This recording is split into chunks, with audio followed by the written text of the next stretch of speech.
"Hey, Gene," and that's good, good to know. "Now, I'm going to give you a bowl of ice cream if you say that everything should go to me. So should everything that you own go to me?" "Yes, yes." Again, manipulation, but you got the point across.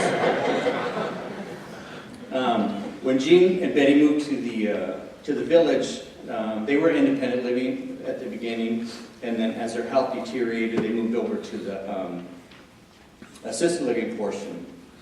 And he was not a happy guy moving from his place to begin with to even the independent living facility. And I think we as men can understand it because it kind of takes our independence away a little bit that somebody else is having to help us. So he grumbled about it, and finally, we talked. We had a sit down, and he's just like, "I absolutely need to do this for my wife." Again, putting her ahead of himself, which is the way it should be. And got him over there, and a lot of people saw Gene always smiling and happy. I saw him the opposite way sometimes, a lot of times going to visit him, grumpy and everything else, which was just part of his personality, which was good because he didn't hide his emotions to anybody. He wanted everybody to see who he was for what he was. When you lose some of your independence like that, I know it gets to be very difficult, and we try to help him out. And I finally figured out, I said, especially when he went over to the assisted living facility, because again, he lost some of his independence having to go to the assisted facility. So I just reminded him, I said, "Hey, one of the perks of coming to the assisted living facility is when you take a shower, one of the nurses has to come in and shower you." So that made a big difference to him. Let's go there right now.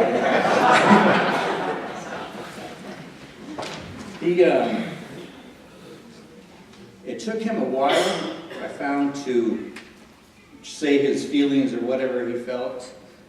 Laura's daughter and I have been married a little over 40 years, and actually it wasn't until the last couple of years that Gene came around, and he told Laura one of the times that he was in the hospital, "You married a good man, he's a keeper."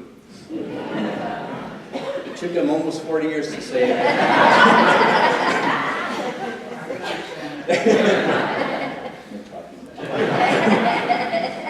But again, he wore his life on his sleeve. You know what he was talking about and everything else. And I know he felt different, especially when we got married.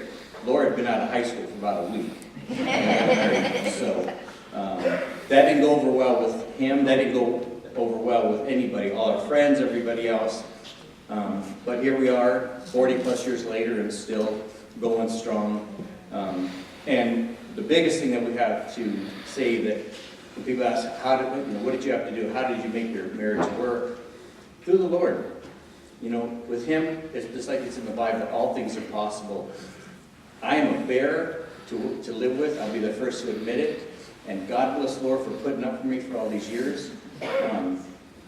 But Laura was a daddy's girl. She loved spending time with her dad. And with her, again, the comfort is knowing that he is right now living in the presence of the Lord. And how much more happy can you be over that? In John 11:25 and 26, this is Jesus speaking. He says, "I am the resurrection and the life. He who believes in me, though he may die, he shall live. And whoever lives and believes in me shall never die." Amen. My question to you is, do you believe that? Amen. Because it's in the Bible. We can't rebuke the Bible. It's something that we have to think about and just say, you know what, yes, I do believe it. God isn't looking for us to have a religion. A lot of people think I need to have a religion to have to get to know the Lord and everything else. No. What Christ wants with us is a relationship. And it's such a simple thing because it's like having a conversation with one of your friends, talking on the phone to somebody. It's the same thing. You don't have to go through all these rituals and everything else. All you got to do is just like, "Good morning, God." hey, thank you for, getting me up this morning. When you're going through hard times, God, I'm going through a hard time, can you help me out and stuff? And God answers all prayers. But this is the thing that people need to understand. He doesn't answer them. Sometimes he does. He answers them immediately. Sometimes he takes his time, and a lot of times the answer is no. He knows what's best for us, and we as humans don't always know the big picture. He knows the big picture of it. That's why it's like, no, I'm not going to give you that because it's going to affect your life in a different way.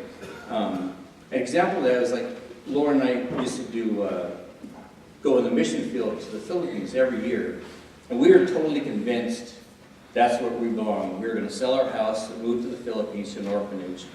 And every year God was like, no, you're not. You can go with the trip, but we're bringing you home. And I finally got in an argument with him, and I said, you're wrong, I'm right.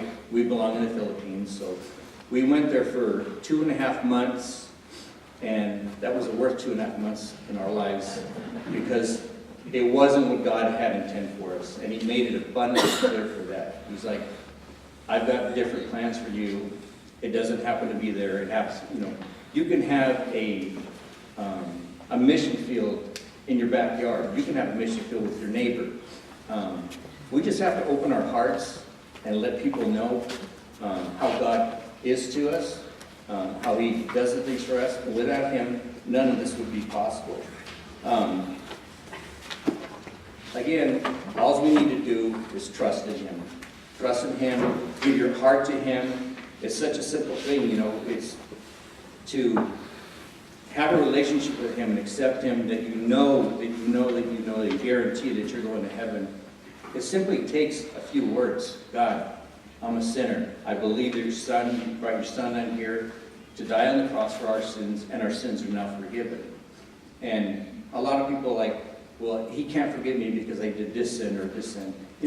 Every sin to God is the same. It's on the same level field, whether it's lying, people that have committed murder. You think, how could they do it? God says that if we think about that, or have anger and wish on them, we're murderers ourselves. And I can guarantee you, when I'm behind the wheel of a car, I kill a lot of people. But in God's eyes, all it takes is like, God, forgive me. I'm sorry. And he erases it just like you would erase chalk from a chalkboard. And it's forgotten in his eyes. And that's the thing that we always have to remember. For Laura, she really struggled with her dad being sick, and especially when he got into the dementia stage.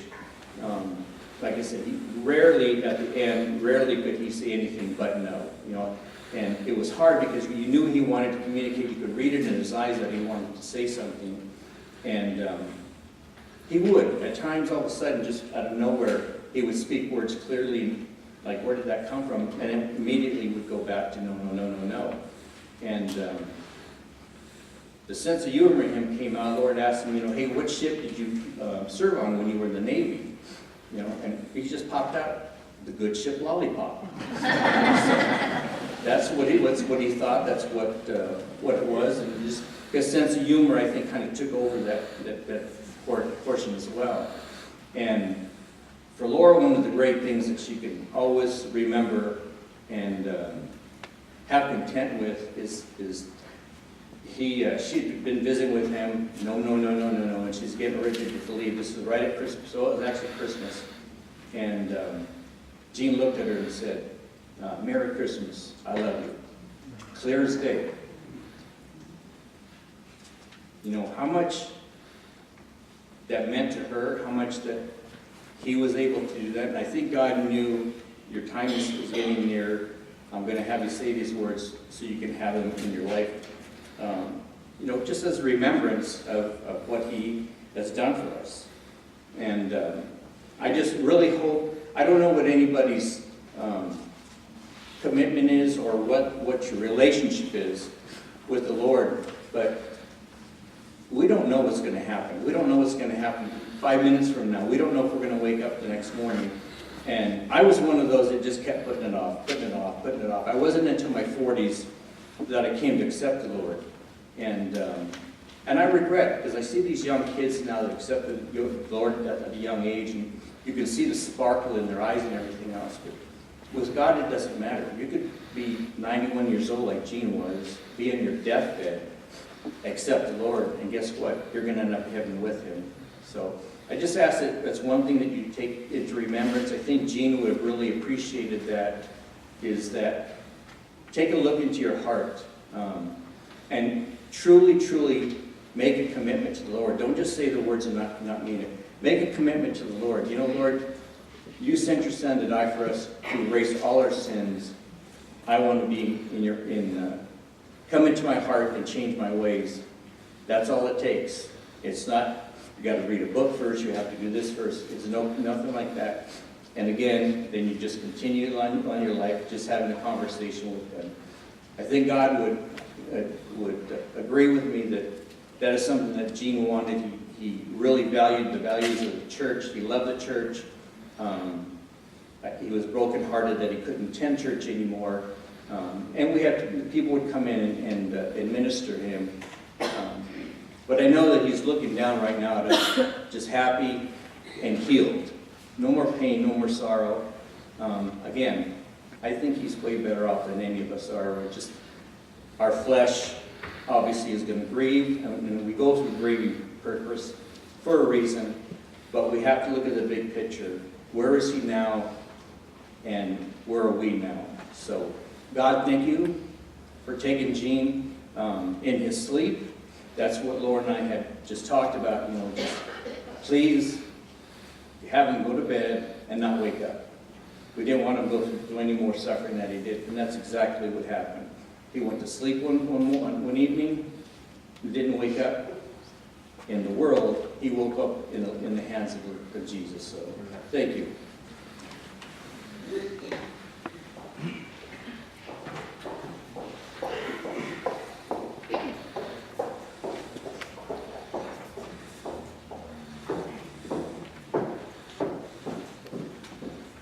Good afternoon, everybody. Thank you for attending today. I just wanted to read a biography on behalf of the family. Gene loved people. He was a hugger, a kidder, a charmer. He was born in Fillmore, California, an only child. His mother worked long, hard hours in Orange packing house for 46 years. And as a schoolboy, Gene also was often called out to the middle of the night to light smudge pots to keep the frost from getting to the citrus groves. At the age of 17, to avoid being drafted, he enlisted in the Navy with the promise of his recruiting officer that it would not interfere with his senior year. One day prior to school opening that fall, he received orders to report to San Diego for basic training. And upon completion, he was stationed on an aircraft carrier in the South Pacific and remained there until honorably discharged at the end of World War II. Gene returned briefly to Fillmore and then went back to Santa Barbara to seek employment. He went to work at Seaside Oil Company, and he met Betty, who was also employed there for a couple of years. They worked in the accounting department, began dating, got engaged, and eventually married in 1954 at Trinity Lutheran Church, where Betty had been baptized and confirmed. Gene had been exposed to several different churches in his growing up years, so he had no trouble becoming Lutheran. Their entire married life was going to church every Sunday and was as routine as going to work. Gene then went to work for Sherwin-Williams Paint Company and finding himself working primarily in the greater LA area branches. They left their beloved Santa Barbara. Gene was office and credit manager of many branches where he was a bulldog at collections, always available, conscientious, ambitious, and meticulous about his work. During those years, he also served as president of the Corporate Business and Credit Managers Association in the greater LA area, and finally retired after 35 years serving for Sherwin-Williams. Betty and Gene bought their first home in La Puente, where they discovered a new Lutheran church was going to be built in the neighborhood. They were there for the groundbreaking, became charter members, and Mount Calvary became their home away from home for the next 26 years. They both sang in the church choir, and Jean was a greeter, an usher, church treasurer, congregational president. Their children were born, Laura in 1959 and Larry in 1961, and both of them were baptized, confirmed, and married at Mount Calvary. Tony and Sylvia Chavez joined Mount Calvary sometime afterwards and also became very active. Sylvia was a WELCA president, Betty secretary, and Tony as the go-to man for everything. Their children grew up together and have continued to be an important part of each other's lives. Jean and Betty moved to West Covina but never stopped attending Mount Calvary, and both of their children graduated from West Covina High School. Every New Year's Day for many years, Jean and Betty hosted an open house where many of their church friends gathered for parades, bowl games, good food, and fellowship, and these were always good memories for both of them. For fun, every holiday weekend we find them camping at the beach in Dave and Betty Clayton's RV. They also made an RV trip to Minnesota to visit Betty's sister and many other outings. They went on cruises with them to celebrate mutual important anniversaries. And the Clayton